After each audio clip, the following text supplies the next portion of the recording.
चालू आर्थिक वर्षमा भएका समग्र कामलाई सकारात्मक रूपमा लिनुपर्ने सरकारको भनाई। सामान्य प्रशासन मन्त्रालयको छुट्टै अन्तर्क्रियामा सरकारवालाको सुझाव। सङ्घ, प्रदेश र स्थानीय तहको प्रशासनिक अन्तर्सम्बन्ध स्पष्ट हुनुपर्छ।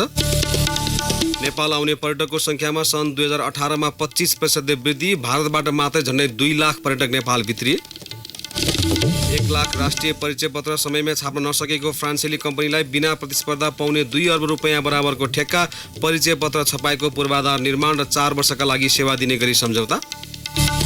फिलिपिन्समा लागु औषध विरुद्ध सञ्चालन गरिएको हत्याबारे संयुक्त राष्ट्रसङ्घको मानवाधिकार उच्च आयोगले अनुसन्धान गर्ने। र विश्वकप क्रिकेटको दोस्रो सेमिफाइनलमा इङ्ल्यान्ड विरुद्ध अस्ट्रेलियाको खराब ब्याटिङ, अदिल रसिदको कसिलो बलिङ। नमस्कार, कान्तिपुर डायरीका साथमा दिवा र म पवन। सुरु गरौँ अहिलेसम्मका प्रमुख प्रसङ्गबाट। सरकारले चालु आर्थिक वर्षमा गरेका समग्र कामको समीक्षालाई राम्रो अभ्यास भएको दावी गरेको छ। सञ्चार तथा सूचना प्रविधि मन्त्री गोकुल बास्कोटाले चालु आर्थिक वर्षभर सरकारले गर्न सकेका र पूरा नभएका योजनाको समीक्षा गर्नु सुखद कामको सुरुवात भएको बताउनु भएको हो। अहिले समीक्षा गरेर नसुध्रिने चाहिँ कसरी भयो? यसअघि यो कुनै सिस्टम थियो? समीक्षा गर्नु, त्यसबाट सिक्नु, असफल भएका योजनाहरूलाई कसरी असफल भयो अब त्यसको कसरी सच्याउने भनेर लाग्नु, यो एउटा सिस्टमेटिक डेभलपमेन्टको कुरा। सिंहदरबार स्थित प्रधानमन्त्री तथा मन्त्री परिषदको कार्यालयमा आज भएको छलफलमा मन्त्री तथा सचिवहरूले कार्य प्रगति, आगामी दिनको योजना तथा अप्ठ्यारा र चुनौतीबारे जानकारी गराएका छन्। चालु आर्थिक वर्षमा लिएका लक्ष्यको प्रगति तथा आगामी आर्थिक वर्षको योजनाका विषयमा जानकारी लिने गराउने क्रम जारी रहेको संघीय मामिला तथा सामान्य प्रशासन मन्त्री लालबाबु पण्डितले जानकारी दिनुभयो। 4वटा मन्त्रालयले चालु आर्थिक वर्षका प्रगति विवरणबारे जानकारी दिन बाँकी रहेको र छलफलको क्रम भोलि पनि जारी रहने मन्त्री पण्डितले बताउनुभयो। 2 तिहाईको सरकार भएर पनि जनअपेक्षा अनुसारको काम गर्न नसकेको भन्दै आलोचना खेपिरहेको सरकारले हालसम्मको समीक्षा गर्दै आगामी दिनको योजना बनाउन छलफल आयोजना गरेको हो। पछिल्ला केही निर्णय विवादित बनेपछि सरकार पछि हट्न बाध्य हुनु, पर्याप्त परामर्श बिना नै ल्याइएका विधेयकहरू फिर्ता हुनुले पनि सरकारलाई आलोचित बनाएको छ। आर्थिक सूचाङ्कमा समेत उल्लेख्य सुधार हुन सकेको छैन। जनसरोकारका विषयमा बढी संवेदनशील बन्दै भावी योजना बनाउन यो कार्यक्रम फलदायी हुने अपेक्षा सरकारको छ। चालु आर्थिक वर्षलाई संघीयता कार्यान्वयनको वर्षका रूपमा लिएको सरकारले आगामी आर्थिक वर्षबाट विकास निर्माणका कामलाई प्राथमिकताका साथ अघि बढाउने बताउँदै आएको छ।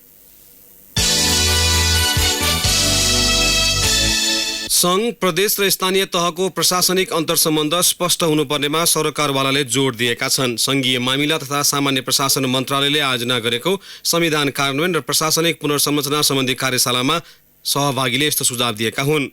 प्रधानमन्त्री केपी शर्मा ओली सहित सरकारका मन्त्री तथा अन्य सरकारवालाको उपस्थितिमा भएको कार्यशालामा सरकारवालाले कानुनी झमेलाको अन्त्य हुनुपर्ने तथा कानुनी कार्यव्यवस्था कोरा कागजमा सीमित भएकाले व्यावहारिक रूपमा यसको समाधान हुनुपर्नेमा जोड दिएको मन्त्रालयका प्रवक्ता भूपाल बरालले जानकारी दिनुभयो। कार्यक्षेत्रमा नि अलिअलि डुप्लिकेसनहरू देखिन थालेर यो कार्यान्वयनमा जाँदा कहीँ सहमस्याहरू आउन थाले, त्यसले गर्दा कहीँ मिसअन्डरस्ट्यान्डिङ अथवा कन्ट्राडिक्सन जस्तो देखिन्छ। यसलाई बेलैमा कानुन बनाएर सम्बोधन गर्नुपर्छ, अधिकार क्षेत्र क्लियर हुनुपर्छ र सहकार्यको वातावरण हुनुपर्छ भन्ने किसिमको मुख्य सुझावहरू छन्। संविधान कार्यान्वयनका लागि प्रशासनिक संयन्त्रको भूमिका महत्त्वपूर्ण हुने भएकाले त्यसका विभिन्न पक्षमा छलफल भएको हो। कार्यशालामा सचिव, पूर्व सचिव तथा संघीयता विज्ञ तथा सरकारवालाको सहभागिता थियो। सरकार र कर्मचारी प्रशासन बीचको आवश्यक समन्वय नहुँदा संविधान कार्यान्वयन पेचिलो बन्दै गइरहेका बेला मन्त्रालयले कार्यशाला आयोजना गरेको हो। सञ्चार तथा सूचना प्रविधि मन्त्री गोकुल बास्कोटाले नेत्रविक्रम चन्द समूहले मुलुकभर जारी राखेको हिंसालाई लिएर नेपाली कांग्रेसको दृष्टिकोणमाथि प्रश्न गर्नुभएको छ। सिंहदरबारमा आज आयोजित नियमित पत्रकार सम्मेलनमा मन्त्री बास्कोटाले हिंसा भइरहेको प्रति कांग्रेसले नदेखेकै झैं गरेर एकहोरो सरकारलाई खेदेको आरोप लगाउनुभयो। हिंसा र निषेधको राजनीतिलाई एउटै घानमा मुछेर त्यसै गरी समानान्तर हो भन्ने हिसाबले लान जुन खोजेर देखिन्छ टिप्पणीहरूमा, त्यो कांग्रेसको आधिकारिक भनाइ हो भन्ने मलाई लाग्दैन। अब प्रवक्ताले बोलेपछि त हुनु पर्यो। यदि हो भने के दिनभरि बिपी रातभरि विप्लव हो? के हो? मान्छे मारेको होइन, सरकारी सुरक्षाकर्मी मारेको होइन, अनि मार्न पाइन्छ। निषेधको राजनीति भने के? नेपालको संविधानले के व्यवस्था दिएको छ? शान्तिपूर्ण रूपमा त जम्मै थोक गर्न दिएको छ नि त। हिंसा गर्ने चन्द समूह र हिंसा नगर भन्ने सरकारलाई कांग्रेसले एकै नजरले हेरेको भन्दै मन्त्री बास्कोटाले त्यसबारे बेलामा स्पष्ट हुनुपर्ने बताउनुभयो। शान्तिपूर्ण रूपमा राजनीति र आन्दोलन गर्ने अधिकार सबैलाई भए पनि जबरजस्ती हिंसा, हत्या, लुटपाट प्रयास गरेर अस्थिरता गराउने कुरामा भने कसैलाई छुट नहुने उहाँको भनाइ थियो। सर्लाही घटनामा ज्यान गुमाएका सरोज नारायण सिंहको परिवारलाई सरकारले राहत स्वरूप 10 लाख रुपियाँ दिने भएको छ। सरकारको नियमित पत्रकार सम्मेलनमा सरकारका प्रवक्ता एवं सञ्चार तथा सूचना प्रविधि मन्त्री गोकुल बास्कोटाले आन्दोलनका क्रममा घाइते भएकाको निःशुल्क उपचारको समेत व्यवस्था गरिएको जानकारी दिनुभयो। खाल्डोमा डुबेर बालकको मृत्यु भएको विषयलाई लिएर सुरु आन्दोलनमा प्रहरीले गोली चलाउँदा सिंहको ज्यान गएको थियो। सिंहको हत्या र नेत्रविक्रम चन्द समूहका सर्लाही इन्चार्ज कुमार पौडेलको मृत्युबारे प्रतिपक्षी दलले संसदीय छानबिनको माग गरिरहेका बेला सरकारले सिंहका परिवारलाई राहत रकम दिने निर्णय गरेको हो। यस्तै मन्त्री परिषदले विश्व ब्याङ्कले नेपाललाई ऋण स्वरूप उपलब्ध गराउन लागेको 10 करोड अमेरिकी डलर स्वीकार गरेको छ। नेपाल र चीनबीच हवाई सङ्ख्या वृद्धि गर्न आगामी 25 र 26 तारिकमा चीनमा दुवै देशका सरकारी प्रतिनिधिबीच सम्झौता पत्रमा हस्ताक्षर गर्ने निर्णय पनि सरकारले गरेको छ। रसुवास्थित माथिल्लो त्रिशुली जलविद्युत आयोजनाको प्रवर्धक Nepal water and energy development कम्पनीलाई आयकर छुट दिने निर्णय भएको मन्त्री बास्कोटाले बताउनुभयो। यस्तै अख्तियार दुरुपयोग अनुसन्धान आयोग ऐन 2048लाई संशोधन गर्न बनेको विधेयक तथा भ्रष्टाचार निवारण ऐन 2059लाई संशोधन गर्न बनेको विधेयक संघीय संसदमा पेश गर्न सरकारले स्वीकृति दिएको छ। यस्तै सरकारले राष्ट्रिय वातावरण नीति 2076 स्वीकृत गरेको छ। प्रधानमन्त्री केपी शर्मा ओलीले आयातित तरकारी र फलफुलका विषादी जाँचका सम्बन्धमा भारतीय दूतावासबाट आएको पत्रबारे आफूलाई जानकारी नदिएको बारे खोजी गर्ने बताउनु भएको छ। संघीय मामिला तथा सामान्य प्रशासन मन्त्रालयले आयोजना गरेको कार्यक्रममा प्रधानमन्त्री ओलीले विषादी जाँच रोक्नका लागि विभिन्न कूटनीतिक प्रयास हुनु र आफूलाई जानकारी नहुनुले लज्जाबोध भएको बताउनुभयो।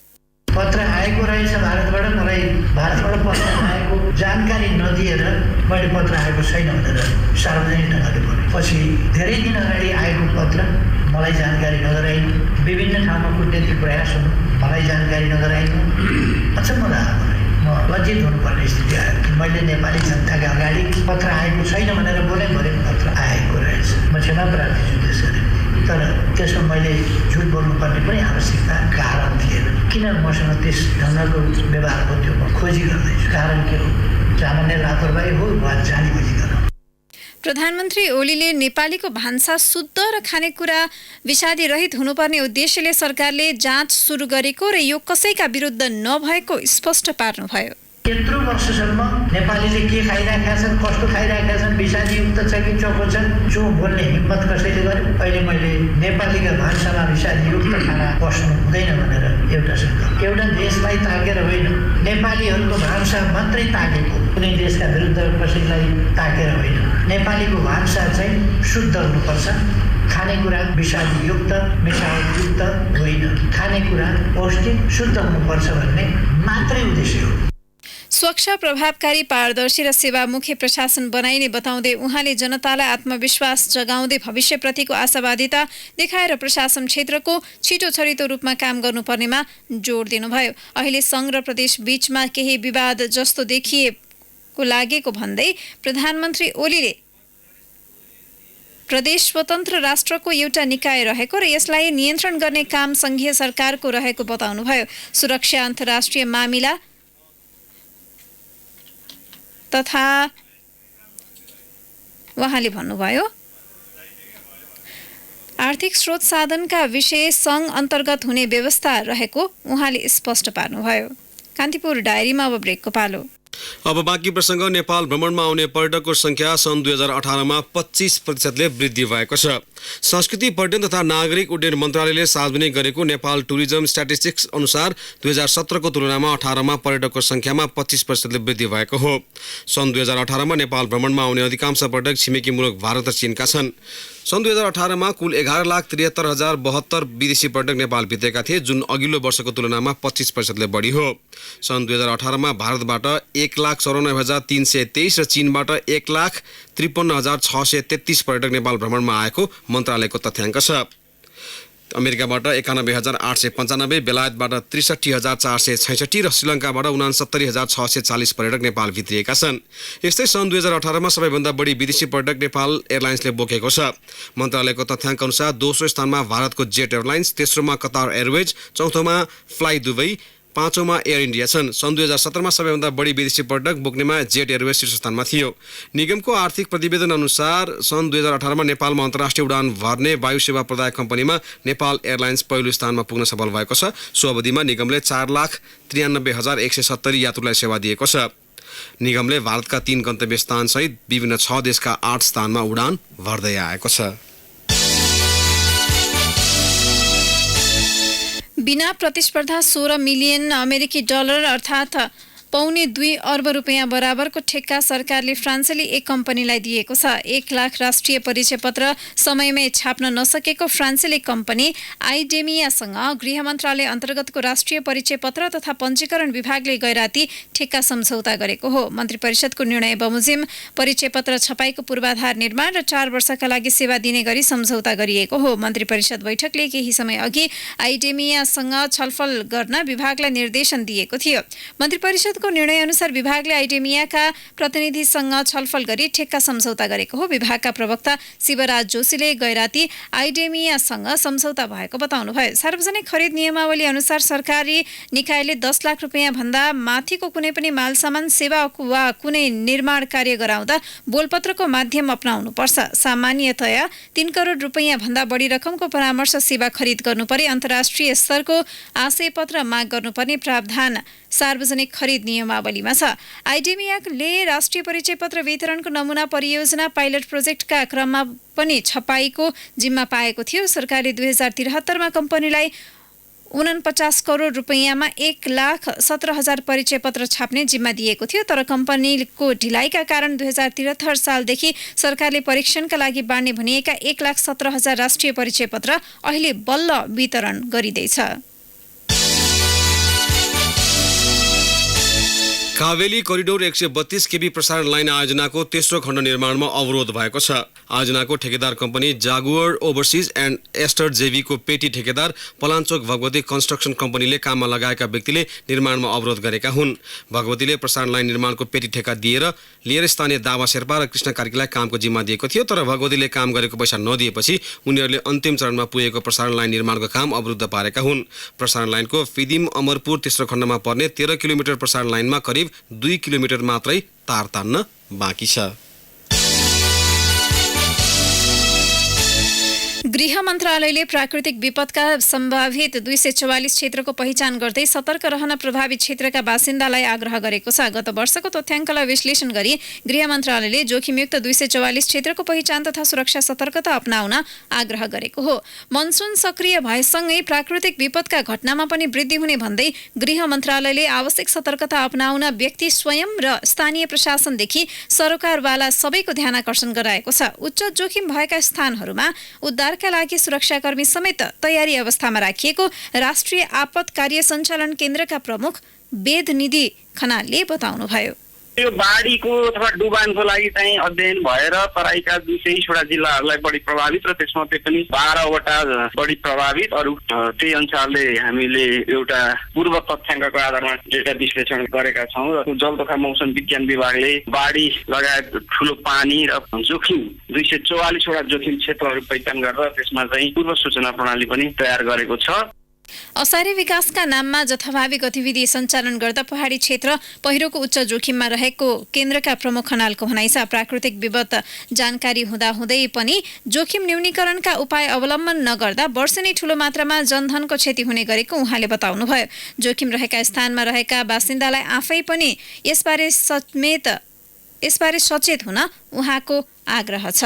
पूर्व सूचना पनि सबैको जस्तो कुनामा कन्दरामा हुने मोबाइल नबोक्नेहरूले नपाउन सक्नुहुन्छ, मिडियातिर अलर्ट नहुनेहरूले नपाउन सक्नुहुन्छ। त्यस्तो मान्छेहरूलाई पनि हामीले स्थानीय स्तरमा जनप्रतिनिधिहरू र सुरक्षा निकायहरू परिचालन गरेर सचेत चाहिँ गराएका छौँ। गत वर्षको भन्दा त हामी अलि तयार छौँ सूचनाका हिसाबले, तर प्रभावित क्षेत्रका बासिन्दाहरू एकदमै सचेत भएर आफूलाई अलर्ट नराखुन्जेलसम्म जोखिम सधैँ रहिरहन्छ। तराईमा पनि जहाँ डुबान क्षेत्र छ, अब बर्खा लाग्यो भने त्यो डुबानको क्षेत्रबाट आफूहरू सुरक्षित ठाउँमा गएर 2 महिना बस्नुपर्ने हुन सक्छ।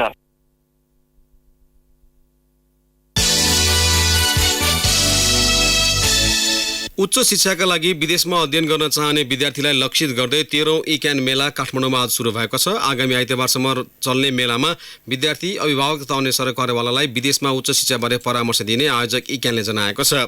नेपाली विद्यार्थीलाई विदेशी विद्यालयमा अध्ययन गर्नका लागि आवश्यक सूचनाहरू उपलब्ध गराउने उद्देश्यले मेला आयोजना गरिएको इक्यानका अध्यक्ष विष्णुहरि पाण्डेले जानकारी दिनुभयो। चीन, बङ्गलादेश, जापान, फ्रान्स, अमेरिका, बेलायत, New Zealand, Australia, Ireland, Norway, Finland, Malaysia, Germany, रुस, डेनमार्क लगायत देशका 400वटा कलेज तथा विश्वविद्यालयको प्रतिनिधिहरूको मेलामा सहभागिता छ। सुनसरीको धरान स्थित बीपी कोइराला स्वास्थ्य विज्ञान प्रतिष्ठानका चिकित्सक डाक्टर अरुण गुप्तालाई यो वर्षको एसियाली युवा न्युक्लियर मेडिसिन अनुसन्धान पुरस्कार प्रदान गरिएको छ। जापानको न्युक्लियर मेडिसिन सोसाइटी अन्तर्गतको एसियन यङ इन्भेस्टिगेटर अवार्ड कमिटीका अध्यक्ष डाक्टर तेरुहितो मोचिजुकीले नेपालका युवा चिकित्सक डाक्टर अरुण गुप्तालाई सो पुरस्कार प्रदान गर्नुभएको हो। बीपी कोइराला स्वास्थ्य विज्ञान प्रतिष्ठानको रेडियोलोजी तथा इमेजन विभागमा कार्यरत डाक्टर गुप्ता न्युक्लियर मेडिसिनमा विद्यावारिधि गर्ने नेपालका एकमात्र युवा हुन्।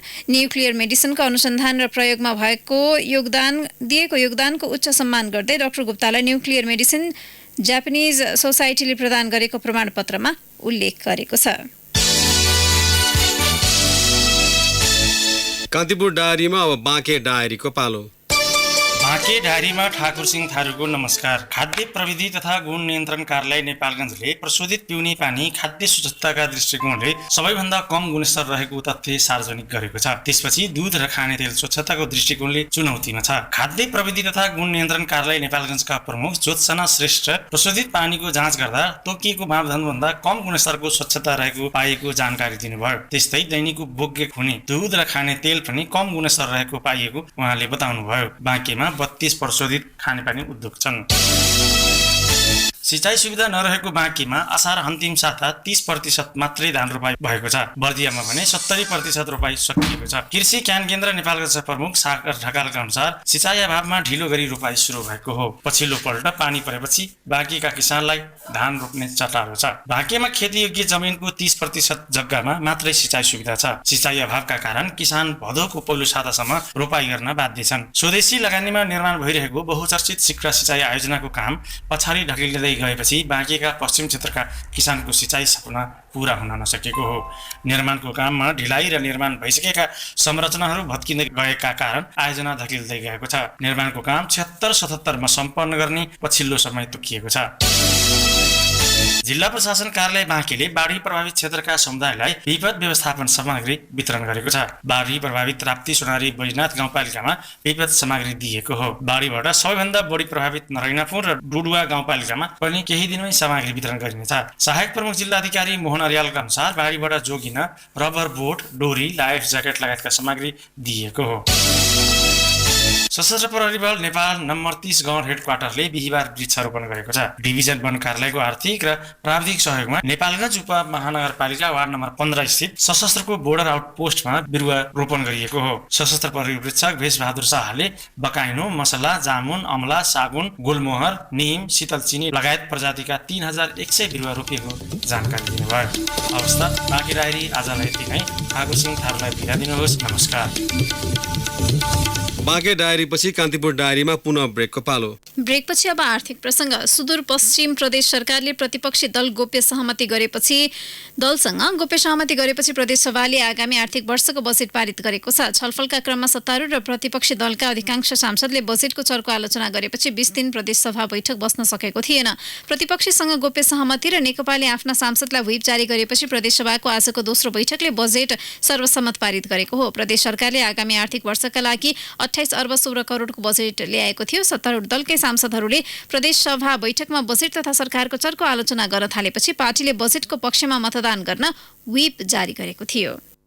अब शेयर धितोपत्र बजारमा आज झिनो अङ्कले गिरावट आएको छ। बजार परिसूचक नेप्से 0.62 अङ्कले घटेर 1248.53 अङ्कमा पुगेको छ। कारोबार भएका अधिकांश कम्पनी समूहको उपसूचकमा गिरावट आउँदा समग्र बजार प्रभावित बन्यो। नेप्सेमा गिरावट आएसँगै कारोबार कम्पनी हिजोभन्दा 11 करोड रुपियाँले घटेको छ। सबैभन्दा बढी जीवन बीमा कम्पनी समूहको उपसूचक 24.4 र होटल समूहको उपसूचक 20.24 अङ्कले घटेको छ। नेप्सेमा आज 46 करोड 36 लाख रुपियाँ बराबरको कारोबार भयो। कुल कुल 172 कम्पनीका 8,655 कारोबारबाट 16,54,251 किता सेयर किनबेच भएको नेपाल स्टक एक्सचेन्जले जनाएको छ। अब अन्तर्राष्ट्रिय प्रसङ्ग। संयुक्त राष्ट्रसङ्घको मानवाधिकार उच्च आयोगले फिलिपिन्समा लागू औषध विरुद्ध सञ्चालन गरिएको हत्याबारे अनुसन्धान गर्ने भएको छ। आज बसेको बैठकले प्रारम्भिक राष्ट्रसङ्घीय अनुसन्धान गर्ने निर्णय गरेको हो। फिलिपिन्समा राष्ट्रपति रोड्रिगो डुटेर्टे सरकारले लागू औषध कारोबार विरुद्धको कारबाही भन्दै हजारौंको हत्या गरेको थियो। सन् 2016 को जुलाई 1 मा घोषणा गरिएको कारबाहीमा परि 20,000ले ज्यान गुमाएका छन्। हेग स्थित अन्तर्राष्ट्रिय फौजदारी अदालतमा समेत लागू औषधको नाममा भएको अपराधबारे अनुसन्धानका लागि टोली गठन गरिएको छ। राष्ट्रपति डुटेर्टेले सर्वसाधारणलाई नै लागू औषध कारोबारमा संलग्न रहेका व्यक्ति भेटी हत्या गर्न अपील गरेका थिए। प्रहरीले त्यस क्रममा कैयौंको हत्या गरेको छ। लागू औषध कारोबारीको हत्या गरे बापत सर्वसाधारणले पुरस्कार समेत पाएका केही समाचार अन्तर्राष्ट्रिय सञ्चार माध्यममा समेत आएका छन्। फ्रान्सले ठूला अमेरिकी प्रविधि कम्पनीलाई लक्षित गरी कर बढाउने निर्णय गरेको छ। अमेरिकाको फ्रान्सेली उत्पादनमाथि कर विधिले जवाफ दिने चेतावनीका बावजुद गुगल र फेसबुक लगायतका कम्पनीको व्यापारको 3% कर लगाउने निर्णय गरेको हो। मुलुक बाहिर मुख्यालय रहेका कम्पनीले मुलुकमा व्यापार गरे पनि न्यून वा बिना कर व्यवसाय गरिरहेको फ्रान्सको तर्क छ। फ्रान्सको संसदले आज मात्र कर सम्बन्धी प्रस्ताव पारित गरेको हो। अब खेल प्रसङ्ग। विराटनगरमा आजबाट हुने भनिएको प्रदेश 1 को मुख्यमन्त्री कप प्रदेश लिगको फाइनल चरण धरानमा भोलिबाट हुने भएको छ। विराटनगरको शहीद मैदानमा लगातारको वर्षाका कारण मैदान खेल्न अयोग्य भएपछि प्रतियोगिता स्थल र मिति परिवर्तन भएको हो। धरान रङ्गशालामा भोलि बिहान 8 बजे धरान FC सुनसरी र बौद्धिक विकास समाज धनकुटाबीच प्रतिस्पर्धा हुनेछ। भोलि अपराह्न 4 बजे हुने खेलमा झापाको सैनिक युथ क्लब र बाक्सिला FC खोटाङबीच प्रतिस्पर्धा हुनेछ। कान्तिपुर डायरीमा अब पालो भएको छ आईसीसी क्रिकेट वर्ल्ड कप 2019 स्पेशलको। ICC cricket world cup 2019 special. ICC cricket world कपको दोस्रो सेमिफाइनलमा अहिले अस्ट्रेलिया र इङ्ल्यान्ड बीच प्रतिस्पर्धा भइरहेको छ र पहिले ब्याटिङ गरेको अस्ट्रेलियाले इङ्ल्यान्डलाई जितको लागि 224 रनको टार्गेट दिएको छ। 49 ओभरमा अल आउट हुँदै अस्ट्रेलियाले 223 रन जोडेको हो र अस्ट्रेलियाका लागि आज सबैभन्दा उल्लेख्य इनिङ्स स्टिभन स्मिथ ले खेलेका थिए र उनले चौथो विकेटको लागि एडम क्यारीसँग मिलेर 103 रनको साझेदारी गरे। किनभने यसभन्दा अगाडि अस्ट्रेलियाको विकेट पतनको क्रम सुरुबाट नै सुरु भएको थियो। एरोन फिन्चलाई दोस्रो ओभरको पहिलो बलमा गुमाउन पुगेको अस्ट्रेलियाले डेभिड वार्नरलाई तेस्रो ओभरको चौथो बलमा गुमाएको थियो भने 7औं ओभरको पहिलो बलमा पिटर ह्यान्डस्कम्बलाई उसले गुमाएको थियो र 3 विकेटको क्षतिमा 14 रन बनाएको अस्ट्रेलियाको स्थितिलाई उनी स्टिभन स्मिथले 4 विकेटको क्षतिमा 117 रनसम्म पुर्याएका थिए। डेभिड वार्नरले आज खासै राम्रो प्रदर्शन गर्न सकेनन्। उनी मात्रै 9 बलमा आउट भए। एरोन फिन्च आज गोल्डन डक भए। त्यसैगरी पिटर ह्यान्डस्कम्ब 4 रन बनाए। स्टिभन स्मिथले 85 रनको उल्लेख्य पारी खेले भने एडम क्यारीले 46 रन बनाए र उनलाई चिउडोमा चोट लागेको थियो खेलको दौरान, तर पनि उनले टिकेर खेलेका थिए।